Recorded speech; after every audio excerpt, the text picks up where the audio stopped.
And the topic for today, plan today, protect tomorrow, your guide to wills, trusts, and peace of mind. My goal today is to kind of walk you through some of the differences between wills and trusts, why you might choose one over the other, some of the pros and the cons, questions to ask as you're navigating this process. And then we'll jump into some common myths that revolve around estate planning and so forth.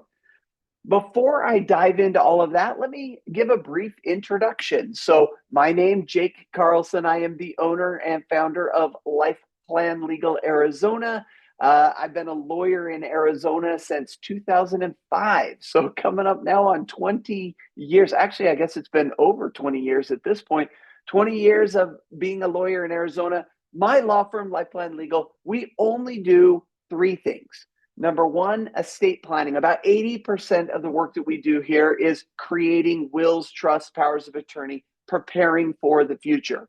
The other 20% that we do is a combination of probate. So people who don't have estate plans, don't have a will, don't have a trust, if they need to go through the probate process, we do that. Guardianship and conservatorship. So if somebody loses capacity and we need somebody to step in and make decisions for them, those kinds of things we can do.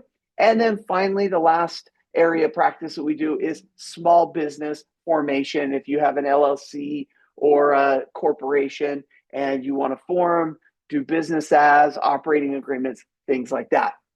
As you can see on the screen, proud parent. I have 3 kids. My wife, Carrie, and I, we live in Queen Creek. So we're East Valley people. We just moved out of Gilbert. So we were in Gilbert for a long time. First area we moved in Arizona was a home in Gilbert. So very solid in the area. And my office is located, one in Gilbert on Higley Road, right across the street from the Backyard Taco, right about Ray Road, Higley and Ray. And then my other office, the one you see out the window right here, is Power Road at about Guadalupe. So right near your guys' offices, your main offices and Highland High School. So jumping into what you guys came for, and that is planning for today, preparing for tomorrow. So the outline for today, we're going to go through what it means to have a will, what it means to have a trust, and some of the differences between those two. The protecting tomorrow, that's the whole other part of estate planning, which would include some things like LLCs, businesses, powers of attorney, deeds, things like that. And then finally, we'll go through those 8 myths and we'll get you on your way for the day. All right. The way I like to start all estate planning conversations is saying that estate planning really covers 2 periods of time that are separated by one date, the date you pass away. Now, most of the time when people think about estate planning, they think about what happens after I pass away. What's a will? What's a trust? That's where we see those documents come into play. And while those are important, I like to emphasize what happens before we pass away as very important as well. That's our powers of attorney period before we pass away if we lose capacity. Now, losing capacity could be, one of 3 things. Injury, like car accident, or I step off the ladder wrong, fall down the stairs. Illness, which would be like heart attack, stroke, or that C word we don't like to talk about. Or number 3 could be cognitive decline. Cognitive decline would refer to Alzheimer's or dementia. By the way, 76% of the population is going to experience one of those 3 things: injury, illness, or cognitive decline. 76% of the population is going to go through a period of incapacity. If you don't have powers of attorney, your only option is the court making decisions for you. And that's why I'm such a strong advocate for powers of attorney. Great. As those are joining us, if you have questions, you could throw them in the chat. You could throw them in the Q&A, and we'll get to all of them through today. So as we were talking about, 2 periods of time before we pass away. This is while we're alive and we experience an incapacity, injury, illness, or cognitive decline. After we pass away, well, that's when we talk about wills versus trusts. And the number one question that I get in the office is, what is the difference between a will and a trust? And there's a lot of differences, but the three main differences that we talk about. Number one, a will is the only document that can name a guardian for minor children. So if you have children under age 18, you need to have a will so you can establish who will raise those children if something were to happen to you and your significant other, you and the other biological parent or adopted parent of the minor children. A trust cannot do that. So everything I'm going to talk about, trust, so important. Love, trust. The one thing they can't do, they can't name a guardian for children. So number one difference, wills name guardians for children, trusts do not. Second difference that we talk about between a will and a trust is that wills are public documents. What that means is after you pass away, your will gets published for anybody and everybody to see. Now, for most of us, it's probably not that big of a deal if our kids see it or our spouse sees it or our loved ones see it. What I'm referring to is creditors, crazy exes, and identity theft. Those are the reasons that we like to keep our estate documents private. And a will can't do that. A will has to be published. On the flip side, a trust is a confidential document. So the only people who get to see your trust are people you specifically name in the trust as a person who can see that document. So first difference, will can only name a guardian for kids.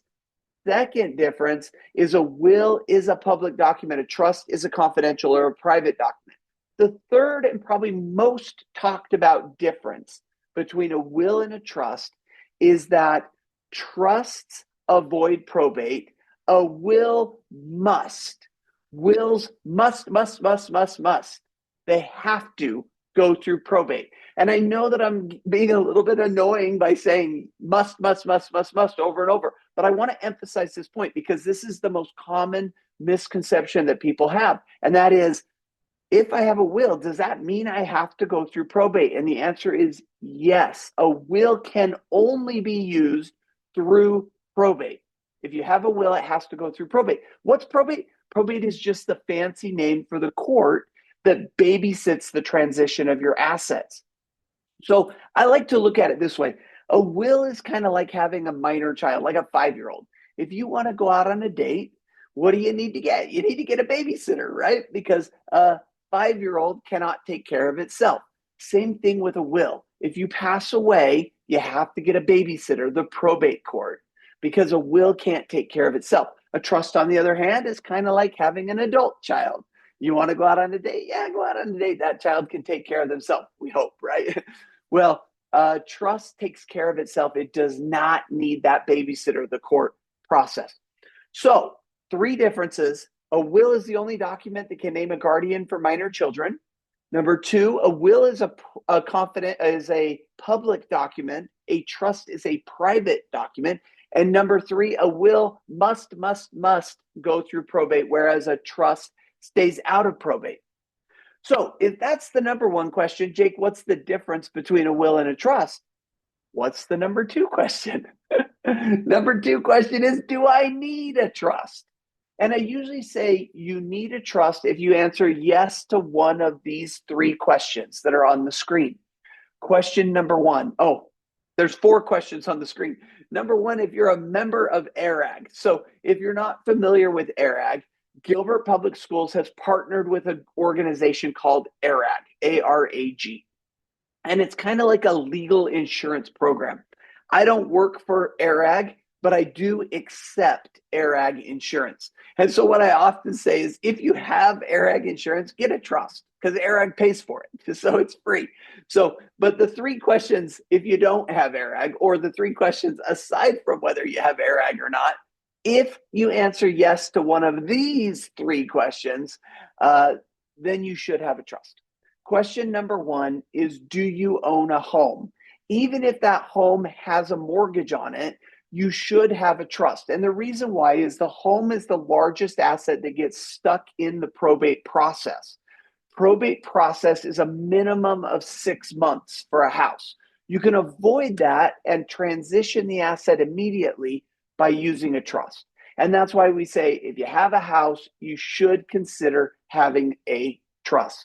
Now, if you have multiple homes, you have a vacation home, you have a cabin up in Show Low, you have a condo over in California, yeah, then definitely you should have a trust. But even if your only large asset is your home, you should consider a trust. Second question, do you have any beneficiaries that need to be protected from their inheritance? And what I mean by protected is we don't want them to inherit the money and then it immediately go out the door.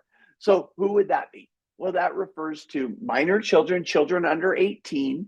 It also refers to spendthrifts, people who just can't handle money, or people who have substance abuse problems, either alcohol or drugs that would necessitate a little bit of protection from them receiving their inheritance.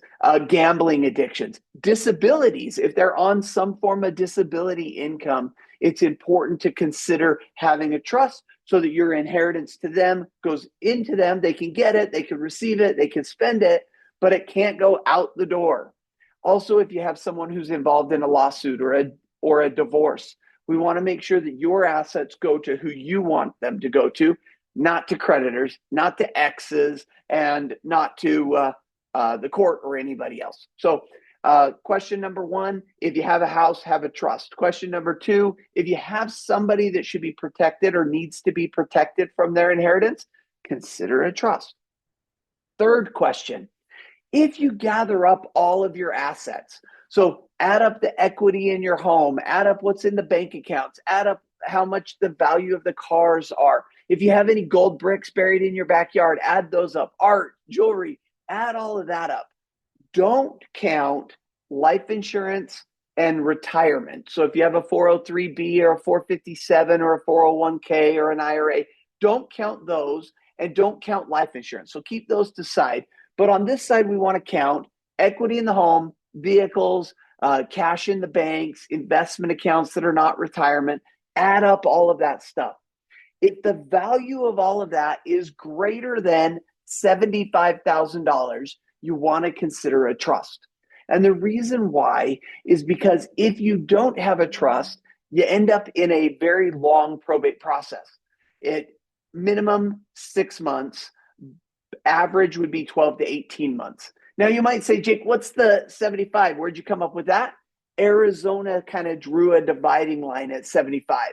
They say if you're above that, you're considered a large estate and we need to go through the probate process. If you're below that, then they're saying you're a small estate and you don't need to go through the full probate process. Instead of 6 months, it's 30 days. Instead of $6,000 to $10,000, it's $1,000. So I look at it and I say, look, if you own a house, your equity in the house might be approaching 75 or even above. You should have a trust. If you have young children, you should have a trust. In fact, I'm a strong advocate that almost everybody needs a trust. Does everybody need a trust? No. There are circumstances where a will do just fine. But I will emphasize that most people would benefit from having a trust.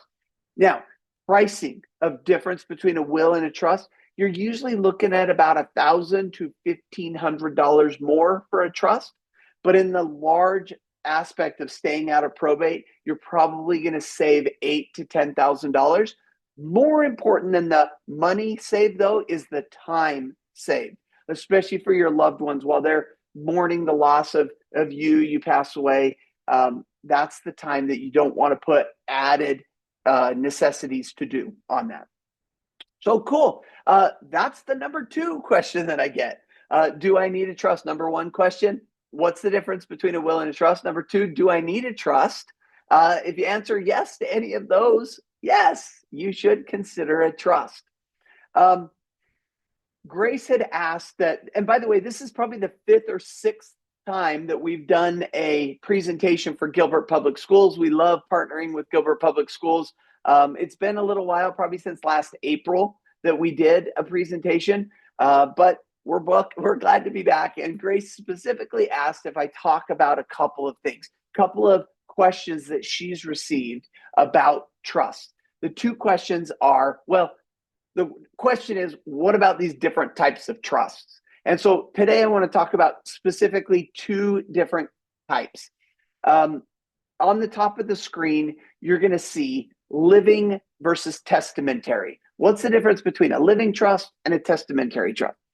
Think of a living trust as a trust that you create during your life. You create it while you're alive for yourself, for your use. You create it, it's a living trust.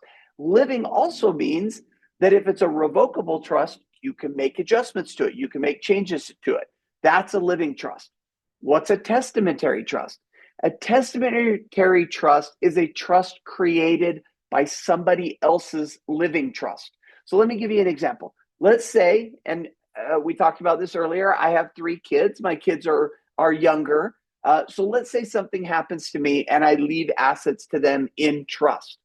I created a living trust for me, but my trust creates testamentary trusts for them. So each of my 3 children will get their own trust. It's a testamentary trust created by my trust when I pass away. All right. There is a question in the chat, so I want to make sure that I get that answered. And that is, what does a trust typically cost? Well, if you have the ARAG insurance, ARAG covers the cost of the trust. If you don't have ARAG insurance, we offer 25% off of our pricing. But let me talk to you about just in general what kinds of pricing you're going to see for trusts.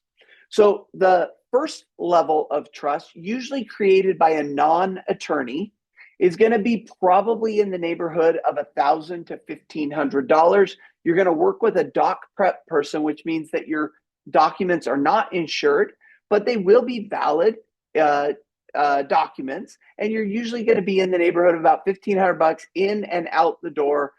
You don't usually get a lot of customization. You just kind of fill out a questionnaire. They create the documents, you sign them, walk out the door. Second tier kind of estate documents is going to cost probably in the neighborhood of $2,500 to $4,000. This is where you'll work with either a paralegal or an attorney. You'll get some customization of your estate documents, probably customization to the point of just leaving everything to, outright to your beneficiaries or in testamentary trust to your beneficiaries. And you'll kind of get in, you'll work with an attorney or a paralegal, you get your documents done, signed, out the door, and done. Usually about $2,500 to $4,000. The third level of attorney is where you only work with an attorney. Your documents are insured so that if there's ever any questions or problems with them, those will be covered. You'll work ongoing with the attorney, meaning after you get your documents, you'll go back and revisit and discuss and talk about changes. We usually look at 3 changes or 3 discussion topics. Changes in your family, kids grow up, they get married, they get divorced, they have kids. Changes in your finances, you retire, you open a business, you find gold in your backyard, oil, you win the lottery. Or number 3, changes with those knuckleheads in Washington. Anything they do that would impact the estate plan that you created. Third level attorneys are generally going to cost between $4,500 and $6,000 for an estate plan. That's not just the trust, mind you. That would be the will, the trust, the powers of attorney, the deeds, the business assignments, the certificates, all the other assignments that you would do to fund the trust. From our perspective, again, if you're with ARAG, ARAG covers the price of the service. And by the way, we offer a level 3 service for a level 2 price. So most of our trusts and estates come in between $2,500 and $4,000 full price. Again, ARAG covers that. Or we give 25% off Gilbert Public Schools if you're not a member of ARAG. But you get that level 3. So you work only with an attorney, not with a paralegal. Your documents are insured, and you'll have an annual review for the rest of your life. We call it planiversary, the anniversary of signing your estate plan. Okay, hope that answers that question. Now, the big one, we get this a lot. People ask us all the time, what's the difference between a revocable and an irrevocable trust? Revocable means you can change it. You can revoke it. You can make any changes to it after you create it. Irrevocable means you can't change it. Once you set it up, you can't change it. It's set to go on forever that way. Now, you might be thinking, why in the world would anybody do an irrevocable trust? Well, that's a good question. And I don't advocate for irrevocable trust in most situations. Mostly, I advocate for revocable, changeable, living trusts that you can change. But there are cases where an irrevocable trust might be beneficial. Number one is if you work in a high, an occupation that has high lawsuits. So, a doctor, a dentist. Number two is if you have a child with a disability and you want to create a special needs trust. That's a form of irrevocable trust. You see the difference between a revocable trust and an irrevocable trust, aside from the fact that you can't change it. Irrevocable trusts are not counted as your asset. So you get in a car accident and you get sued, anything in that irrevocable trust is protected. You get ill and you have to go to a nursing home. Anything in that irrevocable trust is protected. The nursing home cannot get it. Now you might be saying, well, then why would anybody do a revocable trust? And the reason why is because I'm a strong advocate for senior independence and access to your assets. I want you to take care of yourself. I want you to be able to make your own decisions. When you create an irrevocable trust, you give up that decision-making ability to someone else, say your kids. And then if you want to buy Christmas presents, you might say, hey, child, can I get some money to buy Christmas presents? As opposed to a revocable trust where you just say, hey, it's my assets. I'm going to spend it any way that I want to. The conversation between if a revocable versus an irrevocable trust is right for you is a one-to-one conversation. It takes a lot of information to know what is best for you. So if you have specific questions to, hey, Jake, is this for me? Give me a call. Let's sit down. We'll talk it through and talk about what that means. But just for presentation purposes, that's the difference between a revocable and an irrevocable. All right. Now, let's make sure. I want to go through, in the time that we have left here, some of the myths that people have about estate planning. And there's 8 of them that I've identified. The first one is estate planning is only for the wealthy. I don't want to be a trust fund. I don't want my kids to be trust fund kids. Well, I will assure you that is not the type of planning that we're talking about here. What we're talking about is protecting your assets so the next generation can have them without being subjected to extensive fees, extensive time, some taxes, things like that. In fact, estate planning is more about being intentional about what you want to do with your estate than it is about being wealthy. The second question, or the second myth, is that estate planning is only for the elderly. Oh, I don't need to worry about this. I'm only 25, or I'm only 35, or I'm only 45, or I'm only 65. I will tell you that the fastest growing segment of my business is probate. These are people who thought they had more time, passed away, and now we're taking their estate through the court system in order to get the assets to the kids.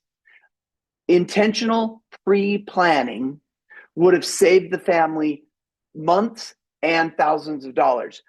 Only for the elderly? No, it's a myth. Tragedies happen, unfortunately, all the time. As we went through that silly thing called COVID, we saw plenty of families that lost a loved one before they were ready. The third one is, if I die, everything's going to go to my spouse, right? Well, not necessarily, particularly if you're a blended family, or if you're remarried, or if you're not legally married, if you're just living with your significant other. Those do not come into play without intentional planning, having an estate plan that will create, this is what we want to do, when, to who, to how, to why. All right. The next one, I hear this all the time. Oh, Jake, you haven't met my family. My kids, they all love each other. They will get along. Nobody will fight. And of course, that's a myth. We see so often that money changes everything in relationships, unfortunately. And we see siblings that are super close fall out over how much they're going to pay for the headstone, how much they're going to pay to celebrate mom's life. So I always recommend take that out of their hands. Keep that in your hands. You prepare what you want to happen so that we avoid all of the conflict.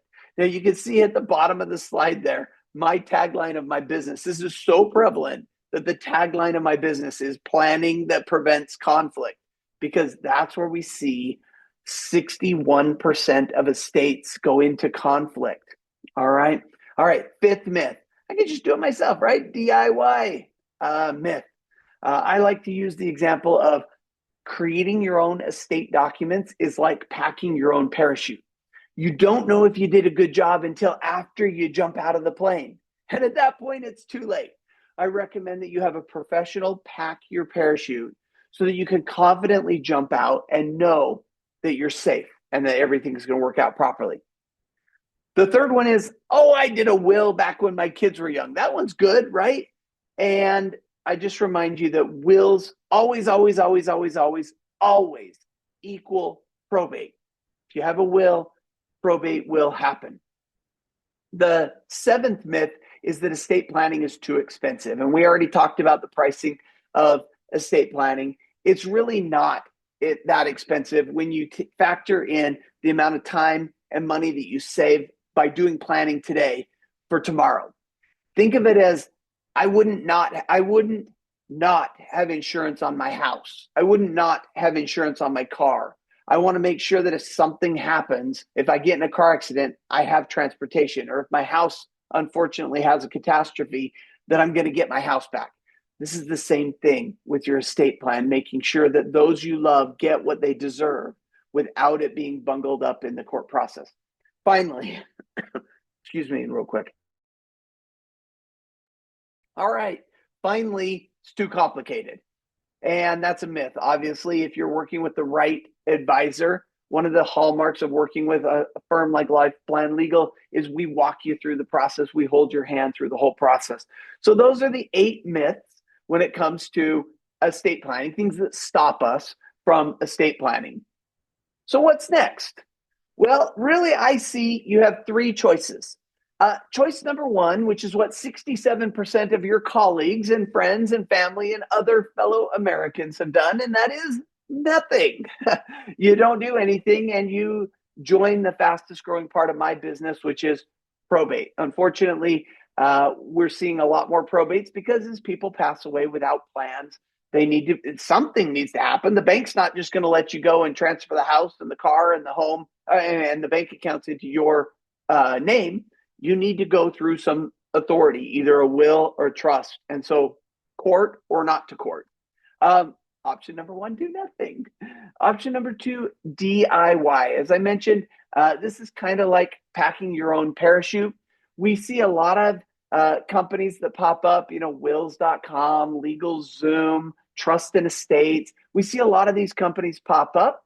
And I'd just like to remind people that this is a very difficult area to kind of navigate on your own.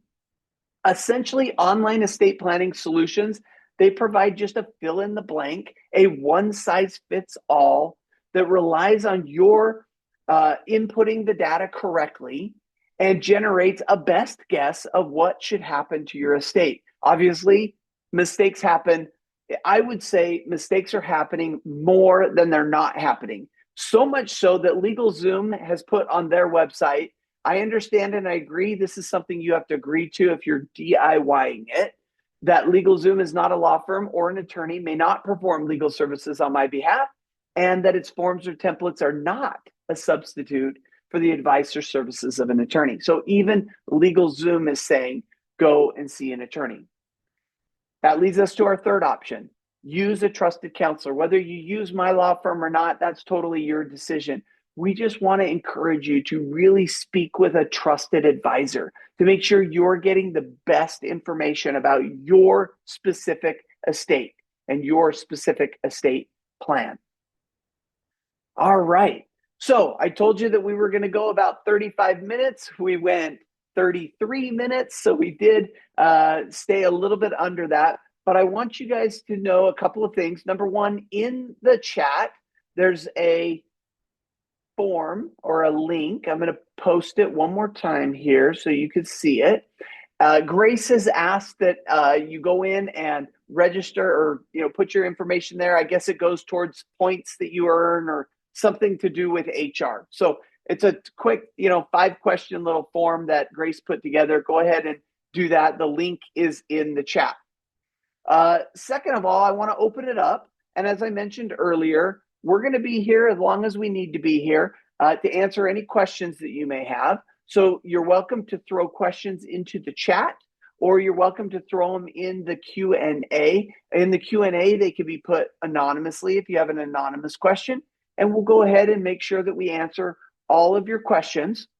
While we're waiting for questions to pop up, I want to thank you for coming out. You'll see on the screen, if you are participating in ARAG, ARAG covers your entire estate plan. We give you the full estate plan, and ARAG covers it. So go ahead and give our number a call. You can also go to that link down there, lifeplanlegalarizona.com/ARAG. Remember, it is case sensitive.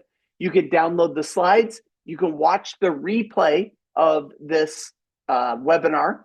And you can also schedule an appointment to speak to an attorney. You can find out more information about my firm and so forth. If you're not participating in ARAG, that's okay, no problem. We still love you, and we'll give you 25% off anything that you hire us to do there, just for being a part of Gilbert Public Schools and all that you guys do there. Okay, well, I'm going to go ahead and turn off the recording. So if anybody was maybe a little nervous to ask a question while the recording was on,